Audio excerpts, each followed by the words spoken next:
ஆ செலவு ஆகுதுல்லப்பா, மூடை எடுக்க வேண்டாமாப்பா, எல்லாம் சும்மா வருது. நேற்று 4 மூடை எடுத்துருக்க, சும்மாவா இது? ஆ 4 மூடை சிமெண்ட் எடுத்துருக்கு, அவனுக்கு சம்பளம் கொடுக்கணும். ஆ இப்போ நாங்கள் எங்கே இருக்கோம்? அப்புறம் நம்ம வண்டிக்கு என்ன போட்டு நம்ம வேலைக்கு அலையுதோம்.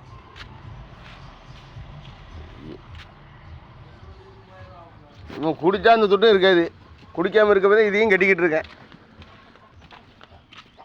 குடித்தோம்னா 4 பேருக்கு வாங்கி கொடுத்து இருக்க துட்டும் போயிடும். ஏதோ குடிக்காமல் இருக்க போய் பெருமாள் புண்ணியத்தில் என்னமோ குடிக்க வைக்காமல் நம்மளை தெரிஞ்சிட்டாரு.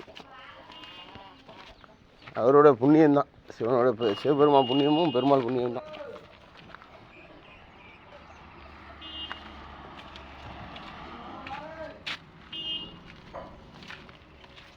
என்னோட சிவன் சிவனோட பிள்ளை